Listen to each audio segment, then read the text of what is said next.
মুসলমানের বার্তা ইমানের দায়িত্ব আল্লাহ কোরআনের আন্দোলন করে পার্লামেন্টে কোরআনকে বসাই দেওয়া। চাচারা ভালো করে শুনবেন, কারণ আমার বহু মুরব্বী চাচা আছে 10 প্যাকেট বিড়ির অফার যখন পাই অথবা 200 টাকার নোটের লোক যখন তারে দেখায়, আমার বহুত চাচা আছে হুজুরদের বাদ দিয়ে তখন জালিমদের পিছনে স্লোগান দেয়। বলেন তো আছে না নাই? একটা আয়াত শুনে আল্লাহ পাক কি বলেন? ওই ছেলে রে, এই ওই তোমরা কি হইছে? হ্যাঁ, ভূত খাওয়া একদম ঘেরাই দিবেন ঘাটের থেকে। হয় বসনের নদীকে যাও, দৌড়দৌড়ি করতেছে কেন ভিতরে? হ্যাঁ, রাত গভীর, দোয়া কবুল হবে কিন্তু এমন দোয়া করবো কবলে বউ হবে না শেষে। সারা জীবন ইতিমে দেওয়া দিল না। আপনারা যারা আশেপাশের মানুষের পিছনে স্লোগান দেন, একটা আয়াত শুনে যান। বলি কথা বল না যে এই ভাইরা কথা বলো না যে মায়াল ফিজু মিন কাউলিন ইল্লা লাদাইহি রাকিবুন আতীদ। মায়াল ফিজ এমন কোন শব্দ নয় মানুষ যা উচ্চারণ করে তার মুখে, এমন কোন শব্দ নয় মানুষ মুখে বলে। আল্লাহ কয় আমার দায়িত্বশীল ফেরেশতারা সব কথা লিখে রাখে। কিরামান কাতিবিন, বলুন আমাদের সঙ্গে কিরামান কাতিবিন আছে না নাই? কথা কোন আছে না নাই? আল্লাহ কয় তুমি যা বলো, ওপেনে বলো গোপনে বলো, নেতার পিছনে বলো আলিমের পিছনে বলো, তোমার সব কথা আমার ফেরেশতারা লিখে রাখি, প্রকাশ করা হবে কিয়ামতের ময়দানে। ঠিক কিনা বলেন? কোন ময়দানে? কিয়ামতের ময়দানে সব কথা প্রকাশ হবে। কেন, কি কারণে, কার পিছনে কথা বলেছিলে? এজন্য হাতে পায়ে ধরে বলি, ফালা তুতিল মুকাসসিবিন। আল্লাহ কয় ও নবী, কথায় কথায় যারা মিথ্যা কয় তাদের আনুগত্য করবে না। না আওয়াজ নাই? কে নিষেধ করছে? কথায় কথায় যারা মিথ্যা কয় তাদের কথা মানবা না, আনুগত্য করবা না, তাদের পিছনে দৌড়াবে না। বুকে হাত দিয়ে সত্য কথা বলেন, মিথ্যা কথা বলার মতো নেতা নেত্রী আমার বাংলাদেশে আছে না? যারা কথা বললেন না তারা কি আমার কথা বিপরীত নাকি? বলেন কথায় কথায় মিথ্যা কয় আছে না নাই? একদল তো মিথ্যা বলতে বলতে বলতে বলতে রাজাকার রাজাকার জিকির জপতে জপতে জপতে জপতে বাধা বাড়ি চলে গেছে। কথা ঠিক কিনা জোরে বলে না? আর আরেক দলও এই একই শব্দে আলেমদেরকে রাজাকার রাজাকার জিকির শুরু করেছে। আর এই শব্দ বাংলার পাবলিক এখন আর খাই না। রাজাকার কারা? এটা আওয়ামী লীগ তো রেখেই চলে গেছে। 1 নম্বর পজিশন আওয়ামী লীগ, 2 নম্বর পজিশন বিএনপি, 3 নম্বর হলো জামাত। কথা ঠিক কিনা জোরে বলেন? তাইলে কেউ যদি আমাদেরকে একবার রাজাকার বলে, বিপরীত 2 দলকে 10 বার করে রাজাকার বলতে হবে। ঠিক কিনা কথা বলেন? তাইলেই না হক আদায় হবে। কথা ঠিক কিনা জোরে বলেন? এছাড়া হক আদায় হবে না। আল্লাহ পাক বলেন, সুতরাং যারা কথায় কথায় মিথ্যা বলে তাদের আনুগত্য করবা না, তাদের কথা মানবা না। ওয়ালা তুতিউ আমরাল মুসরিফিন আল্লাযীনা ইফসিদুনা ফিল আরদি ওয়ালা ইউসলিহুন।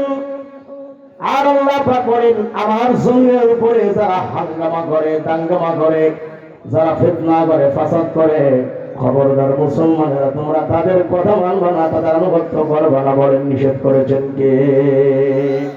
সত্য কথা বলেন তো ভাই, যারা একদম বুকেতে সত্য কথা বলবেন। এই জমিনে অযথা ফিতনা ফাসাদ করার মতো দল আছে না? বলেন, কথা বলেন না কেন? মাথাটা সোজা করে বলেন, আছে না নাই? এই যে মানুষের মাথায় পিস্তল ধরে 1 লাগাই বলে 10 লাখ দে, এটা কি ফিতনা না? এটা ফাসাদ না? এই যে মানুষ স্ত্রীকে স্বামীকে বেঁধে রেখে স্ত্রীকে ধর্ষণ করা, এটা জমিনে ফাসাদ না? ফাসাদ কিনা বলেন? এজন্য বলতে চাই, এই ফাসাদ যারা করে আল্লাহ কয় তাদের কথা মানবা না, তাদের আনুগত্য করবা না। বলেন নিষেধ করেছে?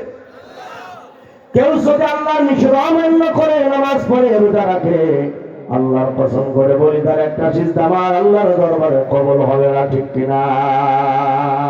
দলিল কোরআন থেকে নিয়ে নেন। কোরআনুল কারীমের ৪৭ নম্বর সূরার ১ নম্বর আয়াত, যারা ফিতনা করে, জমিনে হাঙ্গামা করে, মারামারি করে, নিজের দলের কর্মী ডাকাম করে, হুজুরদের ঘরে চাপায়া দেয়।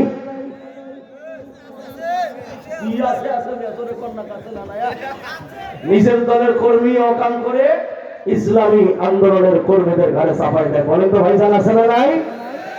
আল্লাহ এই ধরনের ফিতনা যারা করে তাদের কথা মানবা না, হুকুম মানবা না, তাদের দলে যোগ দেওয়া যাবে না। এক বাক্যে বলেন, নিষেধ করেছেন কে? কে নিষেধ করেছে? আল্লাহ। আল্লাহর আদেশ বা নিষেধ যদি কেউ অমান্য করে তারে বলা হয় কাফের। বলেন কি বলা হয়? বলেন কি বলা হয়? কাফের।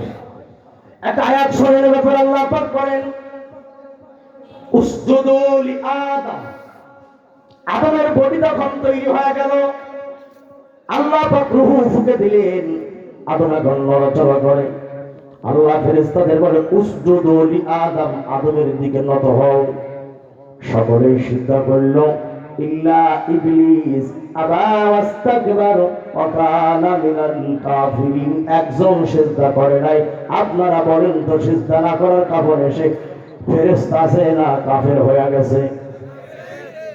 ভালো করে এখান থেকে বুঝে নিয়েছেন, কারণ এই আয়াতের সাথে অনেকের জীবন জড়িত আছে। হ্যাঁ বলেন, আল্লাহর একটা হুকুম না মাইনে এই মুআল্লিমুল মালাইকা জ্ঞান গর্বলা ফেরেশতা কি হয়ে গেল? হয় না, কি হয়ে গেল? ওয়াস্তাকবার, অহংকার দেখালো, ওয়া কানা মিনাল কাফিরিন, সে হয়ে গেল কাফের। বলেন কি হয়ে গেল? আচ্ছা, আল্লাহর একটা হুকুম না মানলে যদি 1000 বছরের ইবাদত নষ্ট হয়ে যায়, খুব ভালো করে বোঝেন, আল্লাহর একটা হুকুম না মানলে যদি সে কাফের হয়ে যায়, জানি করে ভালো করে বোঝে। তাই বাংলা কাছে যারা আমরা আল্লাহর কোরআনে অসংখ্য আয়াতের বিরোধিতা করে, তারা বলে শরীয়ত মানি না, শরীয়তে বিশ্বাস করি না, আল্লাহর কসম তারা কাফের নয়, তারা কাফেরের লিডার।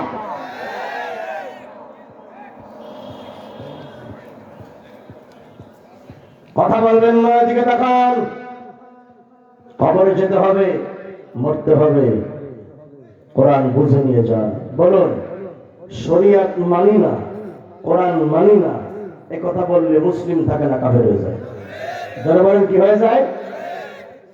আচ্ছা, আপনারা বলেন কাফেরের জায়গা কোথায় হবে, জান্নাত না জাহান্নাম? জি, কোথায় হবে? আর কথা কর না কেন? এত বেশি হয় না, কেবল একটা বাজে, তিনটা তো বাজুকা খেয়ে। বলুন কাফেরের জায়গা কোথায়? আচ্ছা, আপনার এখানে যারা আছে জাহান্নামে যাবেন, কারা হাত উঁচু করে? খেয়াল লেগে কি জাহান্নামে যাবেন কারা? মাশাআল্লাহ, কেউ জাহান্নামে যাবে না, খুব ভালো কথা। আচ্ছা, জান্নাতেই যাবেন কারা? কারা তবু হাত ওঠে না যে হুজুর যে কাল বলি জান্নাতে যে কি বলি নয় বলি নাকি? হ্যাঁ, হাত সোজা করেন। জান্নাতে যাবে কারা? একটু চেহারা খান দেখি। মাশাআল্লাহ, যারা দাঁড়িয়ে আছে তারা হাত তুলেছে। ওই কোন আমার আলেম ভাইরা তো তুলবে, আলহামদুলিল্লাহ। আল্লাহ প্রত্যেকের হাত জান্নাতের জন্য কবুল করো, আর সুন্দর করে বলেন আমিন। এই যে আপনারা জান্নাতে যেতে চান, জাহান্নামে যেতে চান না। যেতে চান জান্নাতে, কিন্তু দুনিয়াতে চলে যারা জাহান্নামের পথে চলে তাদের পিছনে। যেতে চান জান্নাতে, কিন্তু দুনিয়াতে চলে যারা শরীয়তে বিশ্বাস করে না, আল্লাহর আইন বিশ্বাস করে না, আল্লাহর কোরআন যারা মানে না। আল্লাহর কসম, আল্লাহর পাক জাতের কসম, মুসলমান মনে রাখবে, আল্লাহর কোরআন একটা শরীয়তের বিধান, একটা আয়াত নিয়ে যদি কেউ মন্তব্য করে, সেও জাহান্নামে যাবে।